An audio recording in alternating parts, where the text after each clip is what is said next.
By default in Microsoft 365, sign-in logs and audit logs in Entra are retained for a maximum of 30 days. So in today's video, I want to show you how this could actually negatively impact your security. And additionally, I'll show you some native tooling you can connect that allows you to retain these records for up to 2 years.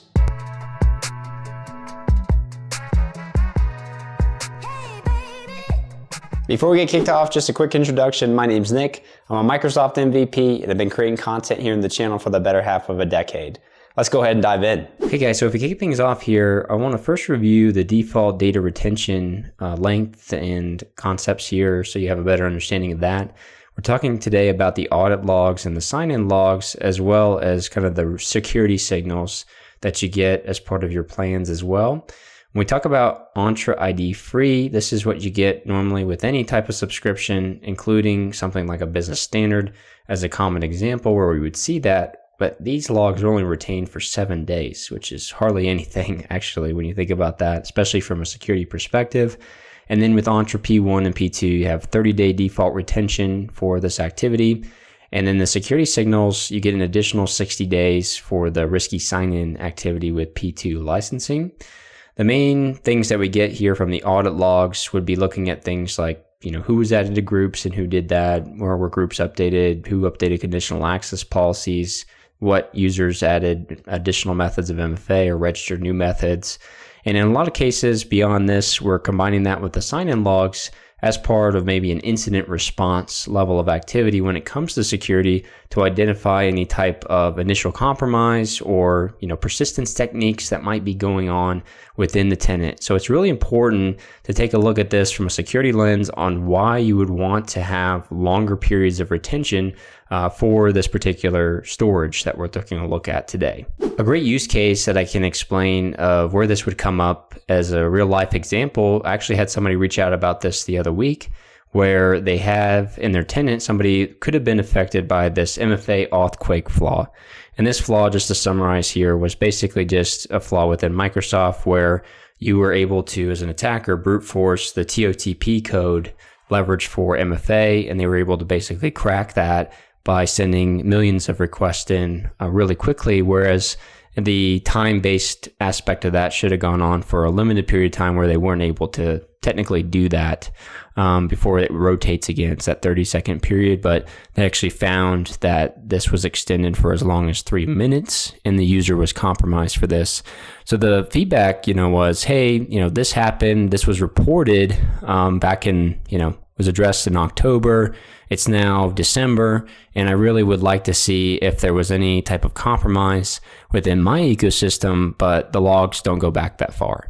And this happens all the time where we have kind of this delayed security information coming through, and we might want to do reactive type of investigation after the fact that goes beyond that 30-day period for the sign-ins and the audit logs, because that's a lot of rich data that we can get about user location, devices that they signed in with, if they took any activity within the tenant, if it indicates compromise in that way.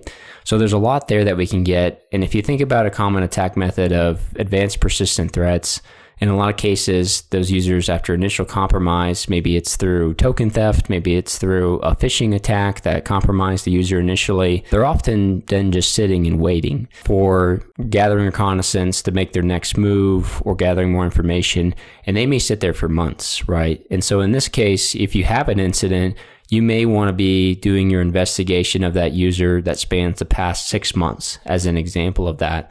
So it's really important. I bring this up in the sense of the why behind why you would want to maintain longer logs.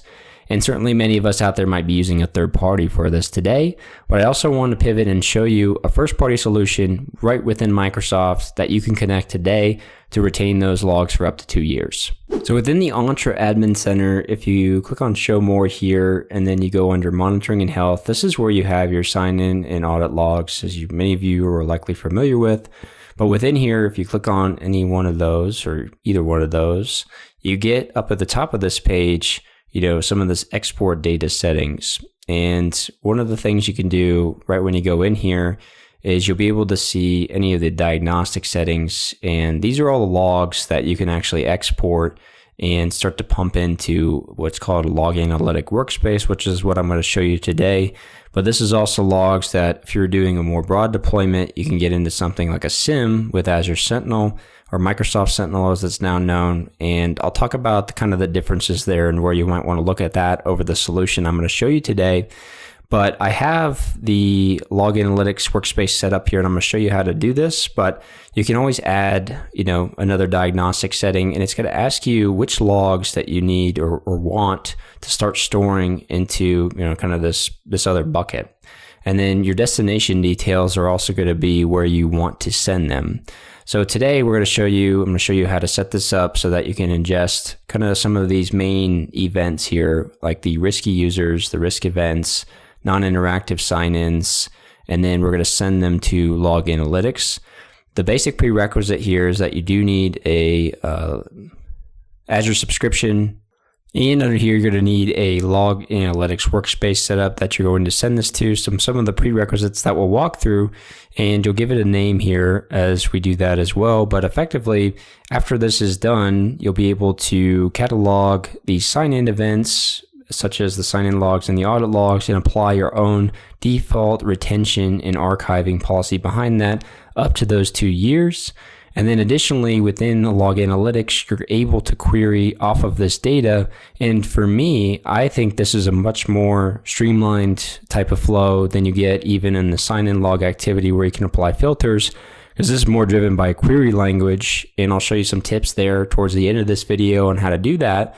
But we're able to then query back beyond that typical default 30-day period.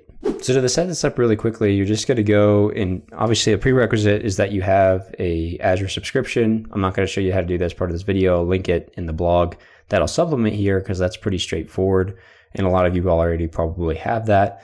But I'm going to go ahead and create a new log analytics workspace here for this video, and it's going to be under Azure subscription 1 for me. I'm going to put it into the log analytics resource group. You could create a new resource group if you really wanted to. And then I'm going to put Entra logs demo for this, and I'll leave the region at East US 2. And that's really all it is. There's nothing special with this from a settings perspective that you need to configure. You'll default to the pricing tier as pay as you go, and I will cover all the pricing, because probably that's your largest concern when it comes to these logs versus obviously retaining the data just being a no-brainer in those use cases. So we'll let this deploy and then pop back in when that's done. Okay, now that the deployment's complete, we're just going to pop back over. If I go into the logs back here again in Entra, and I'll go back to that flow of the sign-in logs, and then we'll go into export data settings. We'll click on add diagnostic setting here. I'm just going to grab the audit logs and the sign-in logs. The key thing here is that the more data sets you grab, the more ingress charges you're going to consume. And I'll get into the pricing there, but I would try to limit this to some of the main ones that you would want to track. Depends on how many users and events, and we'll get into the usage here in a second as well too.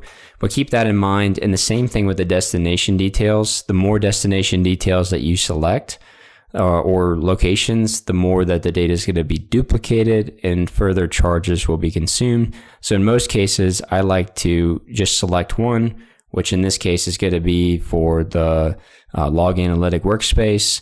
And now you'll see that I have that workspace that I just created there as well.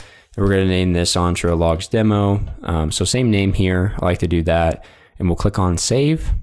And so this will take some propagation time before you'll actually, obviously, it'll do the daily snapshots and start to send that over. But after you're done with that, you really need to configure a few other settings on the Azure side to get your retention and archiving policy dialed in. So if we go back to our Azure portal and we go to resource, the first thing that we're going to take a look at is the usage and estimated cost. And this is something that will be something you can monitor over time as far as the usage goes of what's coming through here. If I pivot back over to the subscription that's already been running, if I go back to Log Analytics Workspaces, and I go into the Entra logs of the one that's been up and running for months now, if I go into the usage and estimated cost here, we're on this pay-as-you-go model, which is likely, if you're an SMB especially, the model that you want to get on. And my cost today for this tenant is around 14 cents.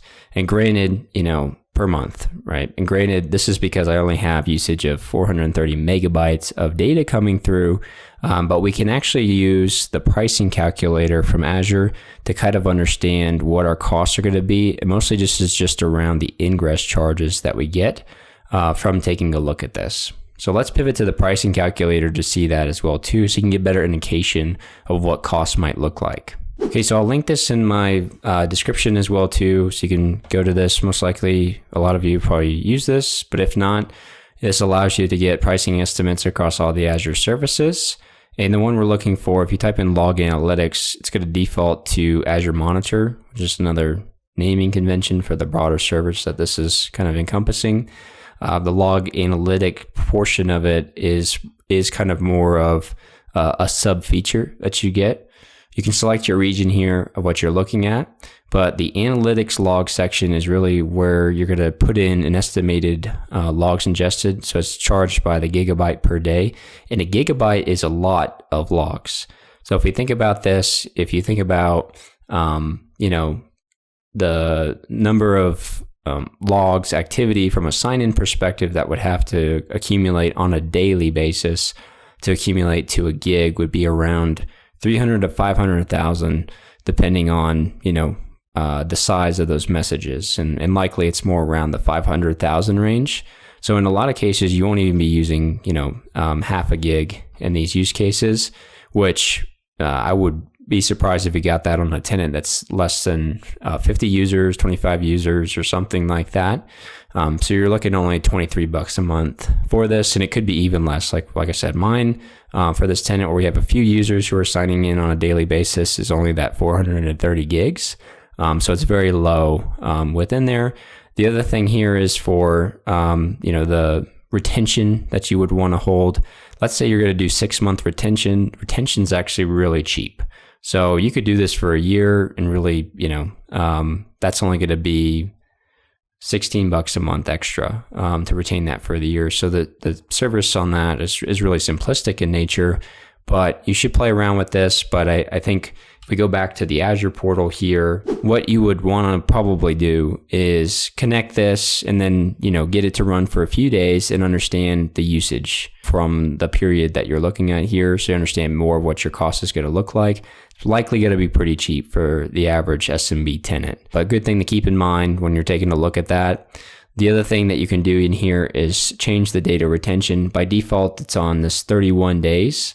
But this is where you would want to bump it up to maybe, kind of that 6-month period or something like that as part of those insights there. And then the other thing is you could add a daily cap. I wouldn't do this though, just in the sense of, cutting things off once you reach a certain gigabyte limit. That'll definitely save you from a cost perspective, but that will not necessarily accomplish the main goal here, which is having the logs that we can query from. The other thing that you can do is actually configure the retention and archiving on a per dataset basis, which they call tables. So in the table section, this is the activity that's being logged that we selected when we set up the workspace, such as the sign-in logs and the audit logs. And you can actually go within here and click on Manage Table, and you can say, that this is a difference between the default workspace settings here. So the total retention period you might want to say is that 6-month time frame. And then, you could say interactive retention is only available for 90 days. So this will give you this visual indicator where this is still be able to be called out. This is when it's being archived as far as the additional days beyond the 90 days. But this does allow you to have this kind of in that hot state versus a cold state that you wouldn't be able to query so quickly within there. So it's another way to disperse this as well too when you talk about your incurring additional costs and things like that. But like we saw, I don't think that this is in heavy consideration given your retention costs are not that much. It obviously compounds with the gigabyte percentage, but that's definitely something that, you'd be able to measure as part of this. And that brings up a good note on, maybe somebody out there questioning, well, why would I use this over something like Microsoft Sentinel, which is a broader SIM? And I would say to bifurcate it, you really have your consideration for your smaller customer who maybe is not ready for a SIM yet or can't afford a SIM as part of their offering, that just, you want to retain additional logs. It's a nominal cost because they're a low user tenant. They have low activity from a sign-in and audit log perspective, but you still want to retain that longer. Probably going this route is the definite, period you'd want to do. And maybe you could even charge a flat $50 a month retention type of line item if you really wanted to recharge or resell that to the customer. And then the customers who are larger, who have the budget for a SIM, you would use Microsoft Sentinel instead, because with Sentinel, you actually kind of double your cost because you're paying for the Sentinel service itself on top of the ingress charges.